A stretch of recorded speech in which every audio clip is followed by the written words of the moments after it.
Satu pelaku komplotan spesialis jambret di belakang kampus Muhammadiyah Palembang, tepatnya di lorong Banten 16 Ulu seberang Ulu 1 Palembang, berhasil diringkus tim opsional unit 1 Subdit 3 Jatras Polda Sumatera Selatan Sabtu dini hari 1 April 2022. Satu pelaku Krisna Putra, warga Jalan Ria Kudu, Lorong Sabar, Kelurahan 8 Ulu, Kecamatan Jakabaring, Palembang, di mana aksi terakhirnya itu berhasil menggondol tas berisi uang senilai 3 juta rupiah beserta handphone jenis Oppo. Kasubdit 3 Jatras Polda Sumatera Selatan Kompol Agus Prihadinika melalui Kanit Unit 1 Jatras Polda Sumatera Selatan AKP Willy Oscar mengungkapkan penangkapan pelaku jambret itu terjadi di lorong Banten Pelaju Palembang. AKP Willy menjelaskan setelah diintegrasi ternyata pelaku sudah 2 kali melakukan aksi di belakang kampus Universitas Muhammadiyah Palembang itu. Menurutnya pelaku sengaja memilih wanita sebagai target karena dianggapnya tidak kuat. Pelaku apa nih? Ini pelaku jambret 365. Berarti. TKP-nya ada di daerah Banten. Muhammadiyah.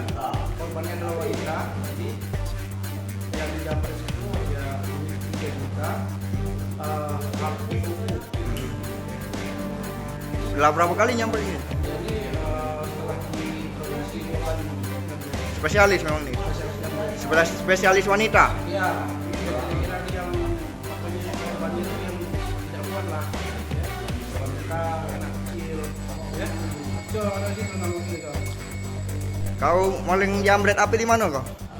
3 kali di mana, Bay? 2 kali. Nah, katanya 3 kali, tidak ngaku sekalinya. Di mana, Bay itu? Masih 4. Mak mana kau ngincer korban mak mana? Kau jadi bagian pilot. Yang beraksi kawan kau.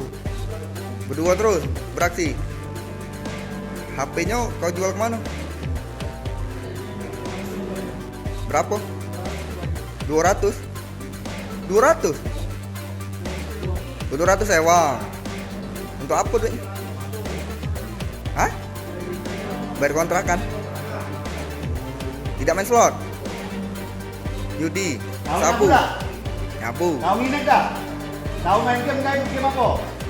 Nah, jadi kamu itu sudah terlalu banyak nyandu, sabu, inek, selor. Itulah kau tidak keluar, ya.